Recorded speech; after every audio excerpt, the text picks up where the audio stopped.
ಶಾಂತ, ಏ ಶಾಂತ, ನನ್ನ ಸ್ನೇಹಿತ ಕಾಳಿಂಗ ಬಂದಿದ್ದಾನೆ, ಬೇಗ ಸ್ವಲ್ಪ ಕಾಫಿ ತಗೊಂಡು ಬಾರೆ.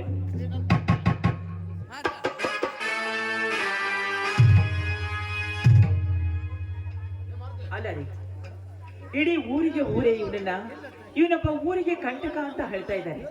ಅಂತಾಗ ನೀವು ಹೋಗಿ ಹೋಗಿ ಇಂಥವರ ಸ್ನೇಹವನ್ನು ಬಯಸ್ತಾ ಇದ್ದೀರಲ್ಲ, ಇದೆಲ್ಲ ಸರಿ ಇಲ್ಲ ರೀ, ಸರಿಯಲ್ಲ. ಅವನು ನಮ್ಮ ಮನೆಗೆ ಬಂದ ಅತಿಥಿ, ಹಾಗೆಲ್ಲ ಮಾತನಾಡಬಾರ್ದು. ಯಾಕಂದರೆ ಆತ ನಮ್ಮ ಆಸ್ತಿ ಹೊರಕ್ಕೆ ತುಂಬಾ ಸಹಾಯ ಮಾಡಿದಂತ ವ್ಯಕ್ತಿ. ಅಲ್ಲ ರೀ, ಮೈ ತುಂಬಾ ವಿಷವನ್ನೇ ತುಂಬಿಕೊಂಡಿರುವ ಇವನು ನಿಮ್ಮ ಎದುರಲ್ಲಿ ಸ್ನೇಹವನ್ನ ತೋರಿಸ್ತಾ ಇದ್ದಾನೆ. ಆದ್ರೆ ಎಷ್ಟೇ ಆದ್ರೂ ಹಾವಿಗೆ ಎಷ್ಟು ಹಾಲು ಎರೆದರೂ ಕೂಡ ವಿಷವನ್ನ ಕಕ್ಕುವುದು ಬಿಡೋದಿಲ್ಲ ರೀ. ಓಹ್ ಆಯ್ಸಿ ಶಾಂತ, ನಾನು ತುಂಬಾ ಬುದ್ಧಿವಂತನಿದ್ದೇನೆ. ನಾನು ಹೇಳಿದಷ್ಟು ಕೇಳೋದು ನಿನ್ನ ಕೆಲಸ. ಬೇಗ ಕಾಪಿನ ತಗೊಂಬ. ಯಾಕೆ ಮೌನವಾಗಿ ಬಿಟ್ಟಿರಲ್ಲ? ನನ್ನ ಹೆಂಡತಿ ಮಾತಿನಿಂದ ನಿಮಗೆ ಬೇಜಾರಾಗಿದೆ? ಬೇಜಾರನ್ನಿಲ್ಲ ರೀ, ತುಂಬಾ ಸಂತೋಷವಾಯಿತು. ಸಂತೋಷನ? ಅದ್ ಹೇಗೆ? ಎಂತ ದಿಟ್ಟ ಮೇಲಿದ್ದಾಳೆ ನಿಮ್ಮ ಹೆಂಡತಿ ಅಂತ.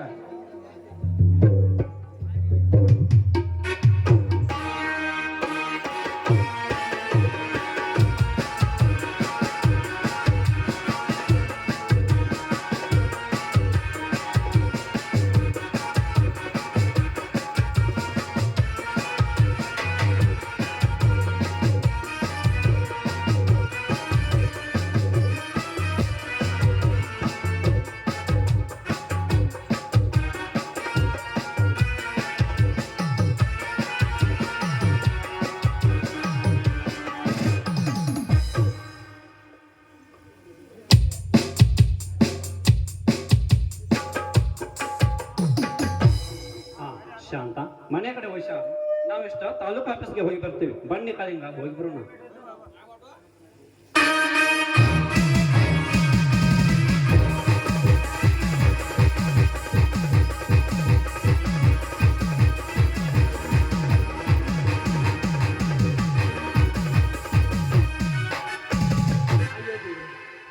ಇದು ಎಂಥ ವಿಚಿತ್ರ, ಇದು ಎಂಥ ಸ್ನೇಹ. ಹೋಗಿ ಹೋಗಿ ಇವರು ಎಂಥವನ ಸ್ನೇಹವನ್ನು ಬಯಸ್ತಾ ಇದ್ದಾರಲ್ಲ. ಇಲ್ಲ, ಆದಷ್ಟು ಬೇಗ ಇವನ ಸ್ನೇಹದಿಂದ ಇವರನ್ನ ದೂರ ಮಾಡಲೇಬೇಕು. ಹೇಗಾದ್ರೂ ಮಾಡಿ ಇವರನ್ನ ರಕ್ಷಣೆ ಮಾಡಲೇಬೇಕು.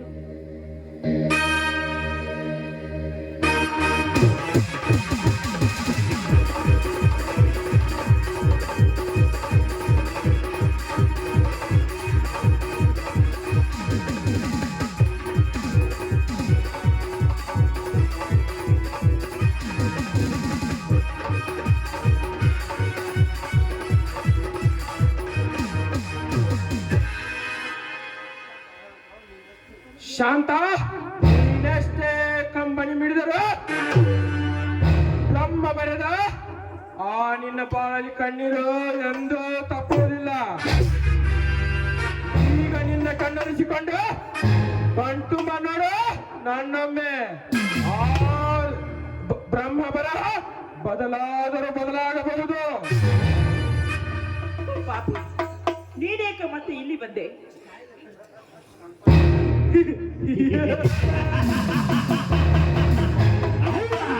ಶಾಂತ ಎಂಬ ಕಪ್ಪುರದ ಗೊಂಬೆ ಎಲ್ಲಿರುತ್ತದೆಯೋ ಅಲ್ಲಿ ಈ ಕಾಳಿಂಗ ಇದ್ದರೆ ಅದಕ್ಕೆ ಚಂದ.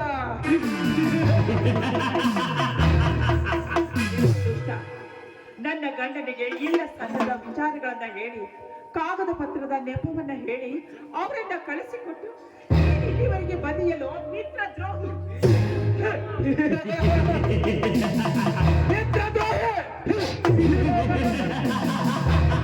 ಶತ್ರುವಿನ ಪಂಜರದಿಂದ ಪಾರು ಮಾಡಿದವನು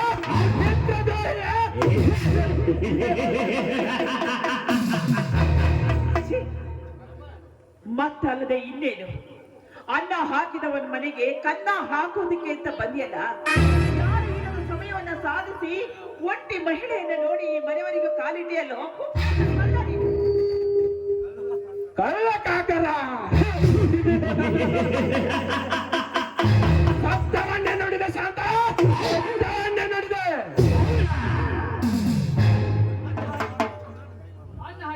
ಅನ್ನ ಹಾಕಿದ ಮನೆಗೆ ಕಣ್ಣ ಹಾಕದ ಪ್ರಾಣಿ ಎಂದರೆ ಅದಿರೋದು ಒಂದೇ. ಅದ್ಯಾವುದೆಂದರೆ ಈ ಎತ್ತಿನ ನಾಯಿ. ಅದನ್ನೊಂದು ಬಿಟ್ಟರೆ ಉಳಿದವೆಲ್ಲ ಎಂಜಲು ತಿನ್ನೋ ನಾಯಿಗಳೇ ಇದ್ದಾರೆ. ಕಾಳಿಂಗ, ನೋಡು, ನಿನ್ನ ಬಾಯಿಗೆ ಬಂದ ಹಾಗೆ ಅವಂತ ಶಬ್ದಗಳನ್ನ ಮಾತನಾಡೋದನ್ನ ಬಿಟ್ಟು ಮರ್ಯಾದೆಯಾಗಿ ನಿನ್ಗೆ ಹೇಳ್ತಾ ಇದ್ದೀನಿ, ಹೊರಟಾಗು ಮಾತ್ರೇನಿಲ್ಲ. ಹೊರಟು ಹೋಗಲು ಬಂದಿಲ್ಲ ಶಾಂತ.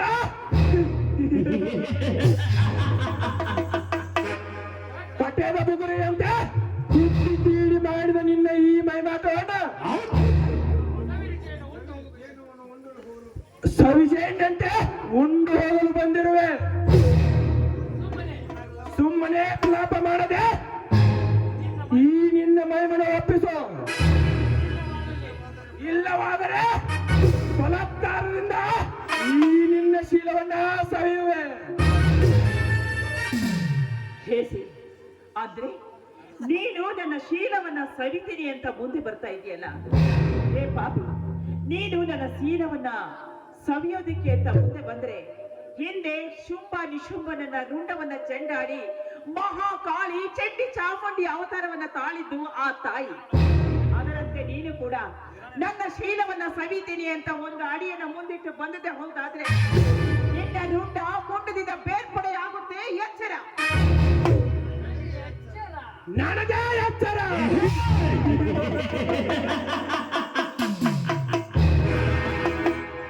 ಈ ಶಿಕಾರಿ ರಾಜಾವನಿಗೆ ಎಚ್ಚರ.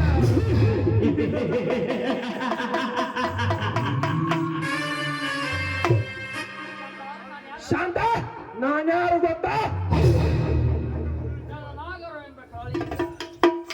ವಾಸುಕಿ ವಂಶದಲ್ಲಿ ಹುಟ್ಟಿದ ಕಾಳಿಂಗ. ಅರ್ಜುನನ ಬಾಣದಲ್ಲಿ ಬತ್ತಳಿಕೆಯಾಗಿ ಬಿದ್ದವನು. ಸಮುದ್ರ ತಳದಲ್ಲಿ ಶ್ರೀಕೃಷ್ಣನ ಪಾದದಿಂದ ಹೊಣೆಗೊತ್ತಿಸಿಕೊಂಡವನು. ಅಷ್ಟೇ ಅಲ್ಲ, ಇಡೀ ಪೃಥ್ವಿಯನ್ನೇ ತನ್ನ ಎಡೆಯಲ್ಲಿ ಹೊತ್ತುಕೊಂಡು ನಿಂತಿರುವ ಈ ಕಾಳಿಂಗ ವಂಶದವನು. ಇಷ್ಟು ಸಾಕ, ಇನ್ನೂ ಬೇಕು ಈ ಕಾಳಿಂಗನ ವಂಶದ ಮಹಿಮೆ. ಬಾಯಿನ ಕಂಡಂತೆ ಅರ್ಚಾಡಬೇಡ. ಅದನ್ನ ಕೇಳೋದಕ್ಕೆ ಇಲ್ಲಿ ಯಾರೂ ಇಲ್ಲ. ನೋಡು, ಹಿಂದೆ ಆ ರಾಮಾಯಣದಲ್ಲಿ ರಾವಣನ ಮಗ ಸರ್ಪಾಸ್ತ್ರವನ್ನ ಬಿಟ್ಟು ರಾಮ ಲಕ್ಷ್ಮಣನನ್ನ ಕಟ್ಟಿ ಹಾಕಿದನಂತೆ. ಆ ಗರುಡನೇ ಬಂದು ಅವನನ್ನ ಕಾಪಾಡಿದ್ದಾನೆ. ಅದೇ ರೀತಿಯಾಗಿ ಹೆಚ್ಚು ಮಾತುಗಳನ್ನ ಆಡದೆ ಹೊರಟೋಗು ಮೊದಲಿನಿಂದ. ಅದೆಂದಿಗೂ ಸಾಧ್ಯ ಇಲ್ಲ ಶಾಂತ.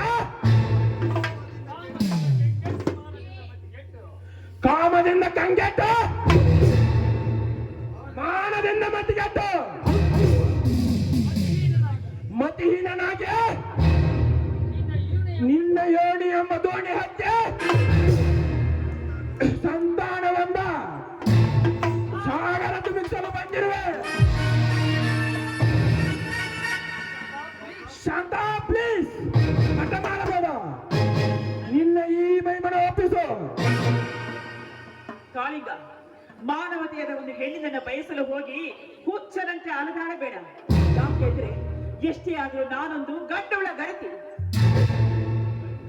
ಗಂಡುಳ ಗರತಿ ಇದ್ದಾರ ಹೆಣ್ಣಿನ ಹೆಸರಿನಲ್ಲಿ ಗಂಡನಿಲ್ಲದ ನಿನ್ನ ಬಾಳ ಬರೀ ಕಣ್ಣೀರಿನ ಗೋಳು.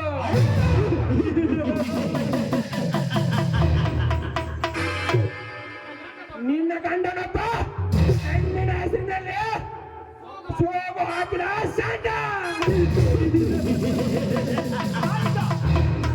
ಬಾಯ್ಡ ಪಾಪಿ, ನನ್ನ ಗಂಡನನ್ನ ಒಬ್ಬ ಷಂಡ ಎಂದು ಮಾತನಾಡ್ತಾ ಇದೆಯಲ್ಲ. ಇನ್ನೊಂದು ಸಾರಿ ಈ ಶಬ್ದವನ್ನ ನಿನ್ನ ಬಾಯಿಂದ ಉಚ್ಚರಿಸಿದೆಯಾ ಆದ್ರೆ ಕಾಲಲ್ಲಿ ಹಾಕಿರುವ ಚಪ್ಪಲಿಯಿಂದ ಹೊಡೆಯಬೇಕಾಗುತ್ತೆ. ಎಚ್ಚರ. ಮೆಟ್ಟು ಎತ್ತೆ ಬೊಟ್ಟು ಮಾಡಿ ತೋರಿಸಿದ ಹೆಣ್ಣೆ ಈಗ ನಿನ್ನ ಶೀಲವನ್ನ ಸವಿಯದೆ ಬಿಡಲಾರೆ.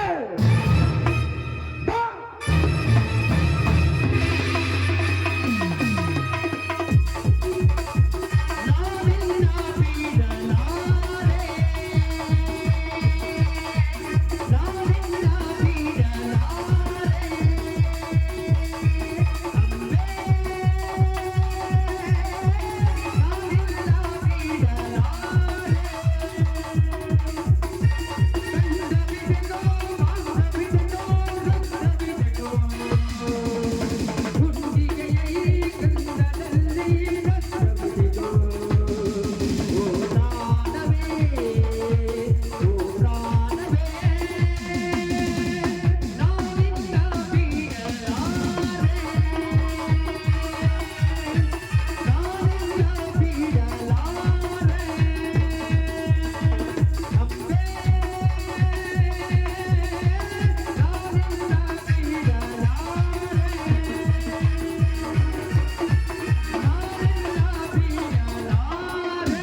ಈಗಲಾದರೂ ತಿಳಿಯುತ್ತೆ ಈ ಕಾಳಿಂಗ ಎಂತನೋ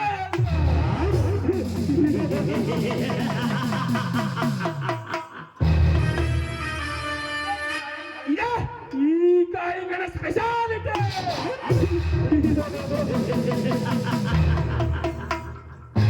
ಈಗ ನಾನು ಮಾವು ಕಚ್ಚಿನ ಹಾವಾಗಿರುವೆ, ಈಗ ನೀನು ಹಾವು ಕಚ್ಚಿನ ಮಾವು ಆಗಿದ್ದೀಯ.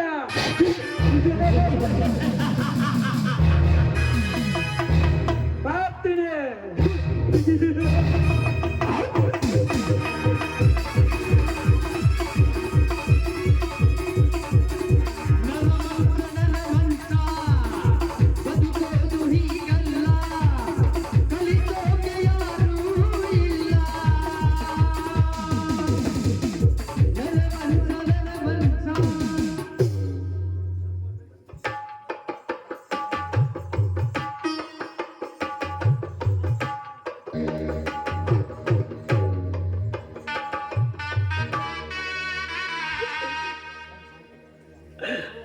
ನನಗೆ ಯಾಕೆ ಇಂಥ ಶಿಕ್ಷೆ?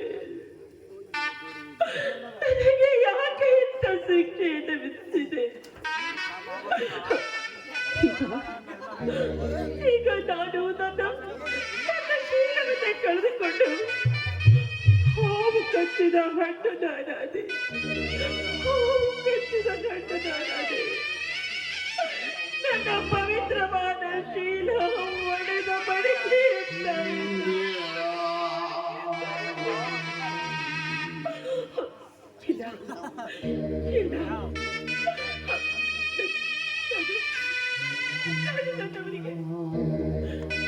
ನನ್ನವರಿಗೆ ಯಾವ ರೀತಿಯಾಗಿ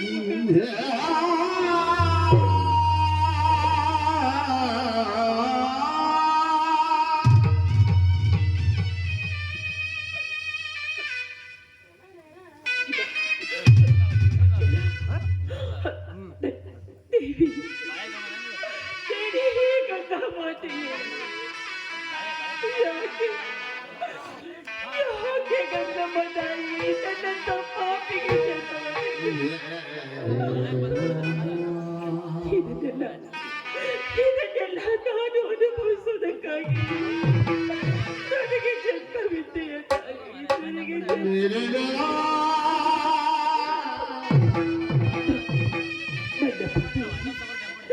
ನನ್ನ ಪತಿ ತನ್ನ ಪುರುಷತ್ವವನ್ನು ಕಳೆದುಕೊಂಡೆ ಅಂತ ಹೇಳಿದಾಗಲೂ ಅದನ್ನೆಲ್ಲ ತೊರೆದು ಎಲ್ಲವನ್ನ ತೊರೆದು ನಾನು ಗರತಿಯಾಗಿ ಬಾಳ್ತೀನಿ ಅಂತ ಹೇಳಿದ್ದಲ್ಲ.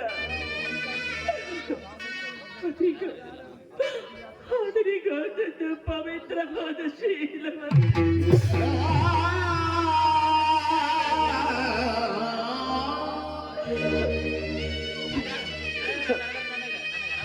ಇದು ಒಂದು ವೇಳೆ ನನ್ನ ಕಣ್ಣನಿಗಾಗಲಿ ಇಲ್ಲ ನನ್ನ ಮೈದನಿಗಾದ್ರೆ ಈ ವಿಷಯ ಗೊತ್ತಾದ್ರೆ ಪ್ರಳಯವಾಗ್ಬಿಡುತ್ತೆ.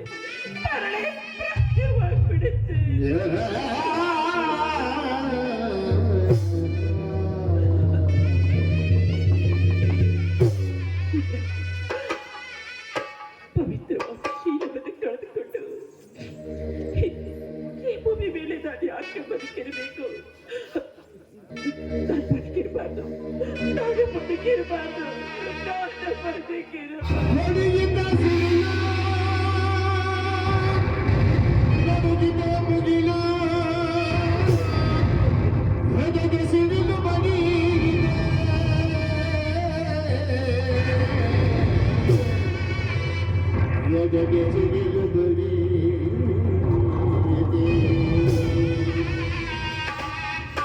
किसी दिल बड़ी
ಇದೇನು ನಿನ್ನ ಕಣ್ಣಲ್ಲಿ ಬಂಗಾರದ ಪದಕ? ಅದೊಂದು ದೊಡ್ಡ ಕಥೆ ಅತ್ತಿಗಮ್ಮ. ಮೊನ್ನೆ ನಡೆದ JCP ಸಿದ್ದೇಗೌಡ ಪ್ಲಾನ್ ದುರಂತದಲ್ಲಿ ಪೊಲೀಸರೊಂದಿಗೆ ನಾನು ಸೇರಿ ನನ್ನ ಕಲ್ಲುಗಳಿಂದ ಸಾವಿರಾರು ಗುಂಡಾರನ್ನು ಓಡಿಸಿಬಿಟ್ಟೆ. ಅದರ ಹೆಮ್ಮೆಗಾಗಿ ಜಿಲ್ಲಾ SP ಸಾಹೇಬರು ಈ ಚಿನ್ನದ ಪದಕವನ್ನು ನೀಡಿದ್ದಾರೆ ಅತ್ತಿಗಮ್ಮ, ನೀಡಿದ್ದಾರೆ. ನಿಜಪ್ಪ ಮೈದಿನ, ನಿನ್ನ ಶೌರ್ಯವನ್ನ ಏನಂತ ಕೊಂಡಾಡಬೇಕು. ನಿಜವಾಗಿಯೂ ನೀನು ನಡೆದ ಘಟನೆಯನ್ನ ತಿಳಿದರೆ 100 ಜನವಲ್ಲ 1000 ಜನ ಬಂದರೂ ಕೂಡ ಅವರನ್ನ ಕಲ್ಲಿನಂತೆ ಎತ್ತ ಹಾಕುವ ಶಕ್ತಿ ನನಗಿದೆಯಪ್ಪ.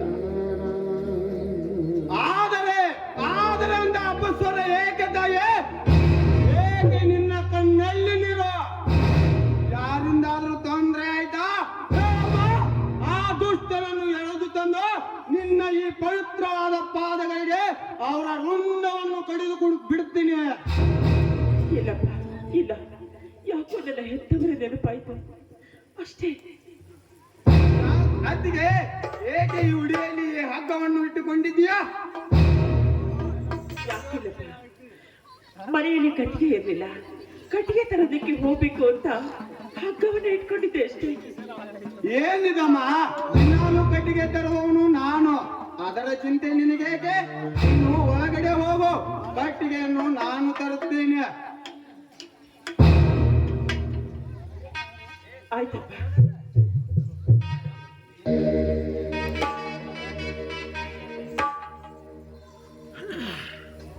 ಅತ್ತಿಗೆ, ಅತ್ತಿಗೆಮ್ಮ, ಅತ್ತಿಗೆ,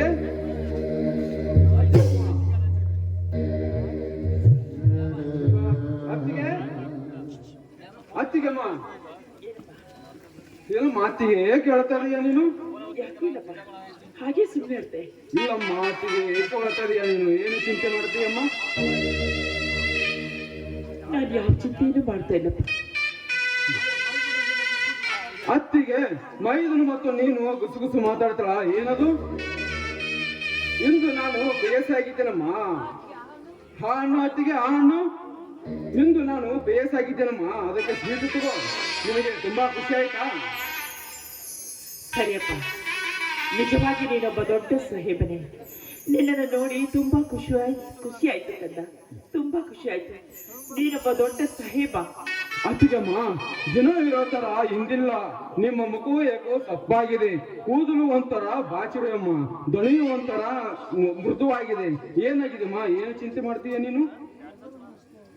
ಅತ್ತಿಗಮ್ಮ, ನಾನು ಬಂದಾಗಿಂದ ನೋಡ್ತಾ ಇದ್ದೇನೆ, ಮುಖದಲ್ಲಿ ಸಂತೋಷವಿಲ್ಲ, ಕೈಯಲ್ಲಿ ಬೆಳೆ ಇಲ್ಲ. ಇದು ಯಾವುದು ನಿನ್ನ ಮುಸುಕಿನ ಮಳೆ?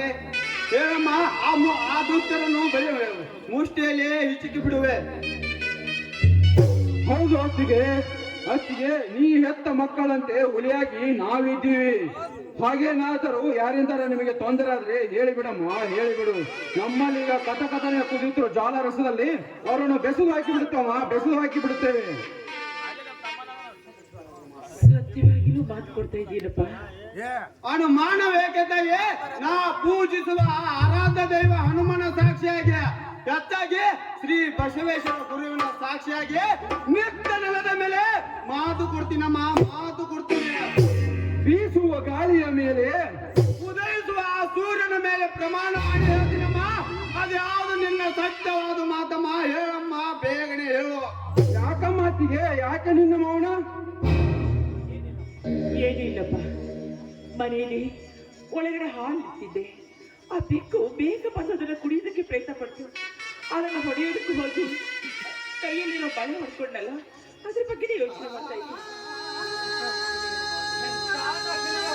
ಎಂತ ನಕಲಿಯಮ್ಮ ನಿಂದು? ಇರ್ಲಿ ನಡೆಯಮ್ಮ, ತುಂಬಾ ಹೊಟ್ಟೆ ಹಸಿವಾಗಿದೆ, ಊಟ ಕೊಡಿಸುವಂತ.